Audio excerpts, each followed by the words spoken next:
Hello and welcome back to Bigfoot Lake. Tonight we share 3 amazing Bigfoot encounters.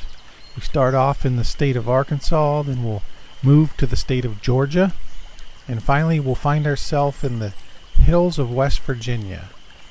So with that being said, pull up a stump and let's dive into tonight's Bigfoot encounters. Our first story from the state of Arkansas. This is from Woodruff County. A friend of mine and myself were going to run our dogs on rabbits. I decided we'd go to a cypress slough I'd hunted for many years. This slough was about a quarter-mile wide on average and has row crops on the north and south sides. We had stopped on the north side of the slough coming in and decided we'd go to the south side to get out of the wind and stay a little bit warmer. To get there, you turn off the state highway onto a county road and then cut across a field road. There is a place toward the end of the field road that I always stop and look for deer in a U-shaped pocket at the end of a big field. But this time, it wasn't a deer that I saw. What I saw was as tall and wide as a standard door. I would say 6'8" to 7 feet tall and 36 to 40 inches wide across the upper back. I was roughly 200 yards away when I first saw it, and I pointed out the truck window to my best friend behind me.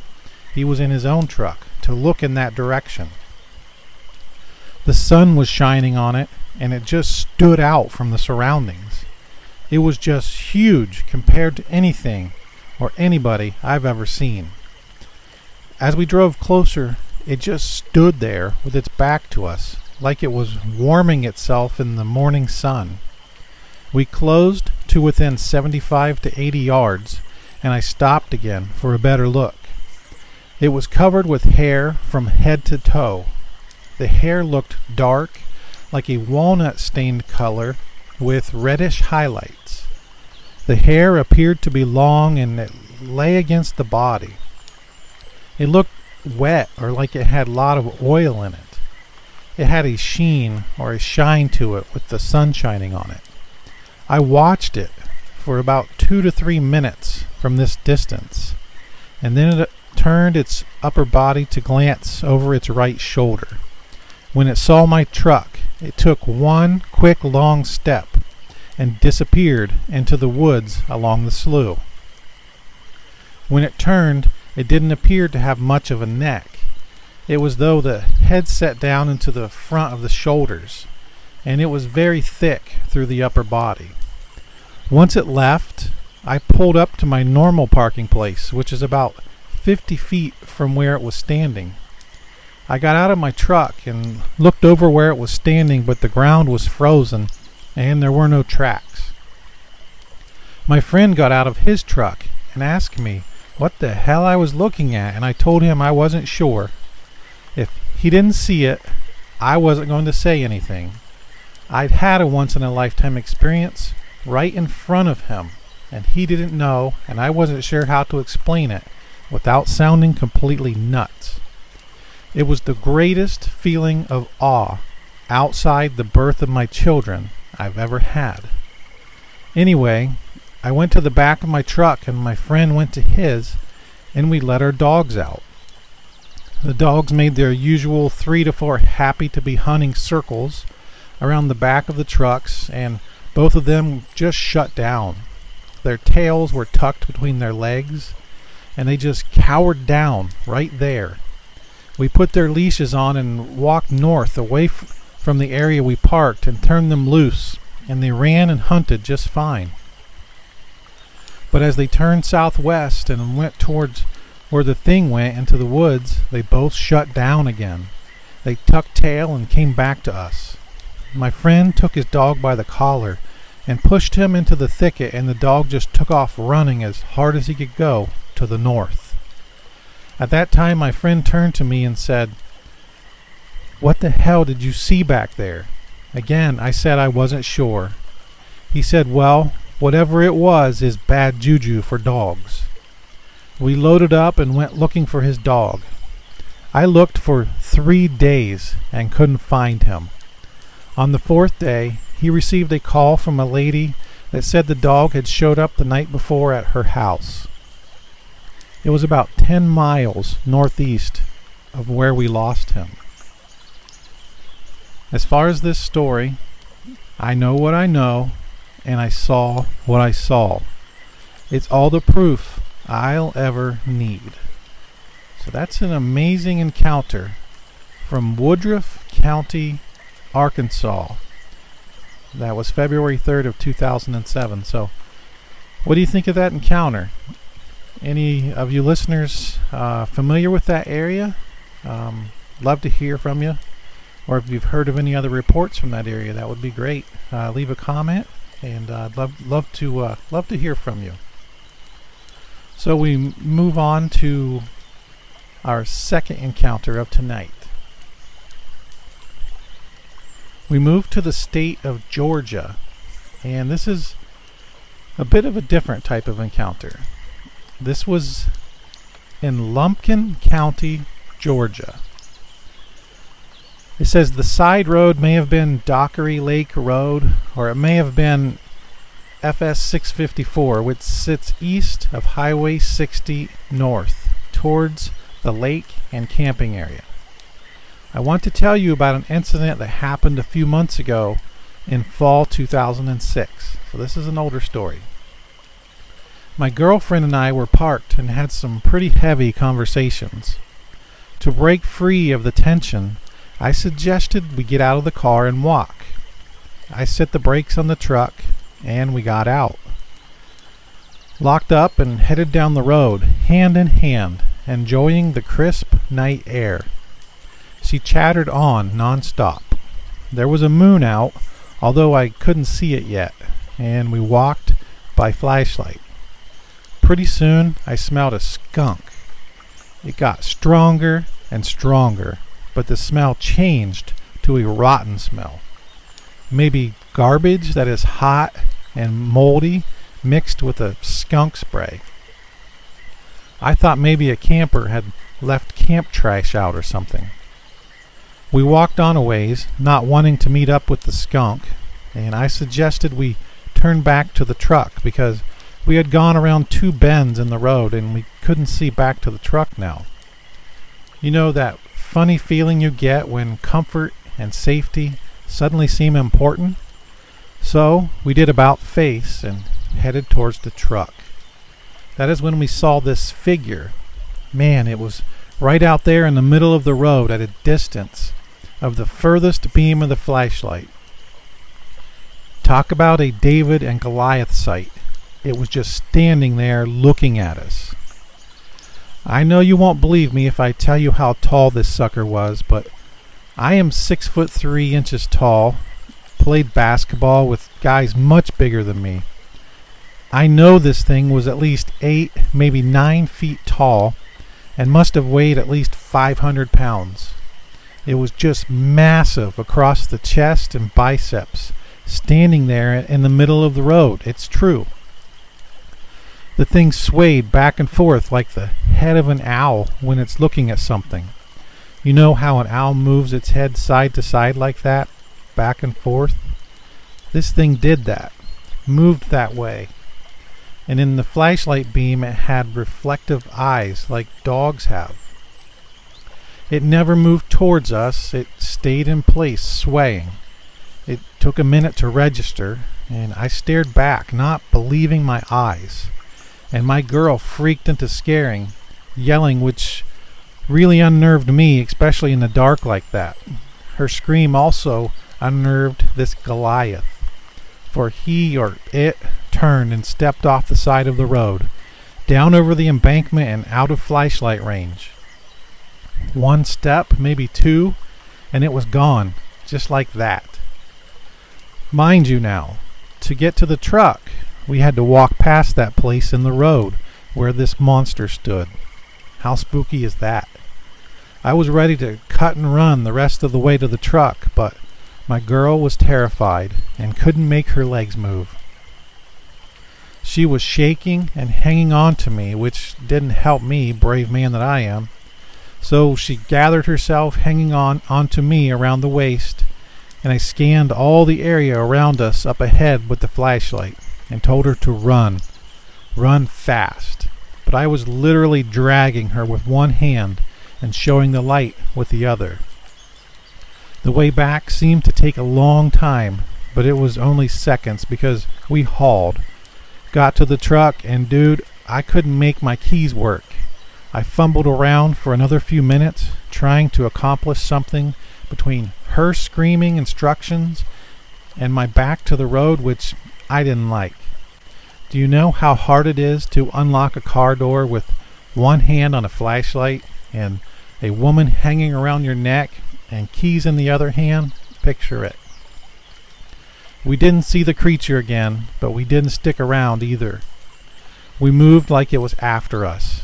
I am telling you, these things are giants with a capital G, and the sight alone is hard to figure.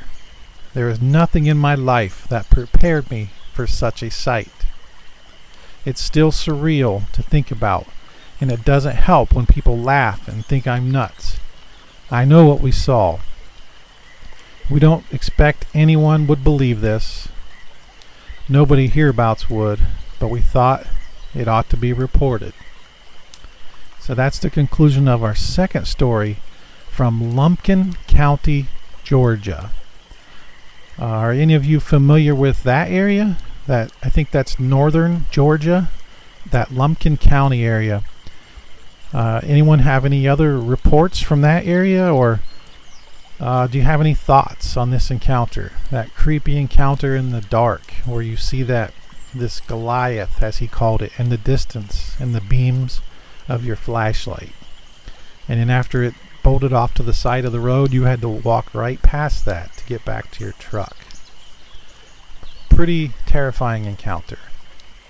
So let me know in the comments, what do you think about our second story in Georgia? Okay, and that brings us to our last encounter of the evening. For this one, we move to the state of West Virginia. The story begins at 53 years of age now. I can still recall an encounter while bow hunting near Burnsville, West Virginia.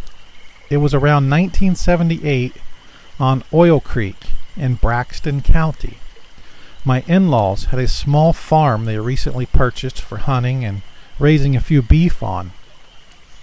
I was on the top of the ridge, which had been cleared for a field of hay, and I was walking along the dirt road on top to return back to camp, which was at the bottom of the ridge in the head of the hollow. I could not forget what I was about to see. Looking out way ahead, about 250 yards, on a point towards the small bushes, there was something very large. It was large and black, and laying in around the bushes with knees up and head down, just off about 40 yards from the edge of the wood line. Not sure of what I was seeing, I watched just a short spell, and it got up, just like humans do, as they get up from the ground. Now that it was up, I could see it was quite large, and then it started towards my direction, around to a small bowl near an apple tree and a small woodshed. And during deer season, this just does not happen, as thought it to be some kind of prank like people play. So I shouted at this creature saying, "Hey, it's not a good idea to be out here dressed up like that during hunting season, waving my bow." Now around the apple tree and shed, I determined this thing is at least 9 foot tall, walking in a stride of at least 5 foot, a step at a time. I yelled and waved, and it kept coming closer, as if I was not even there. And then I saw its face, an awful sight to see. As I can still remember to this day, the length and the deep, black, leathery look of its face.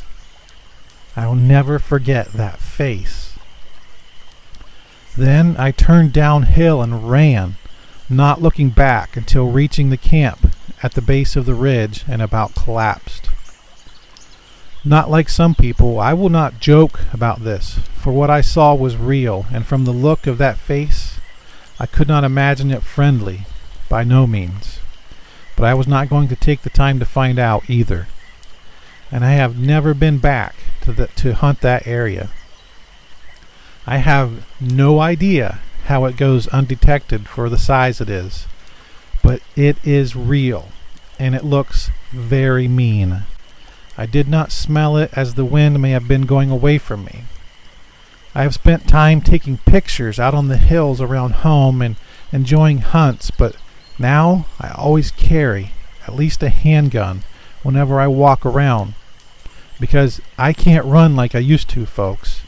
And if you had seen what I encountered, you would take precaution and safety while you enjoy your time in the woods. Yes, it has been a long time since that day, but it will not leave my memory, even though it has been several years since I saw this creature. I believe after someone has seen such a thing in real life, it becomes unforgettable. The creature was laying down in a similar way such as a human would, with its knees up and its body flat to the ground. And for its body, I seen it all clearly as it made its way towards me. I had nothing between myself and the creature, except field grass mostly. I saw a long face, like dark leather, with deep, bold cracks, with hair surrounding. Its hair was black, about 4 inches long, covering the body. But there was something I noticed around the top of the shoulder area. Its hair stuck out further than the rest. I have seen sketches and clips of what other people have seen, but the face of this creature was long and brutal looking. A very mean look in its face. I was never more afraid as I was than in my whole life. I knew instinctively to run. You just can't forget something like this, and I'm sure others feel the same way that has had an encounter with this creature. Some will not speak of it. Thanks for your time, and I hope it helps you get a better feel for what I had seen that day. Wow. So, what do you think about this encounter in Burnsville, West Virginia, in Braxton County? That's an intense experience. The description of this creature running towards him with this, he called it a brutal and a mean-looking face. I think that's pretty terrifying, and I think I would have a hard time getting that one out of my mind as well.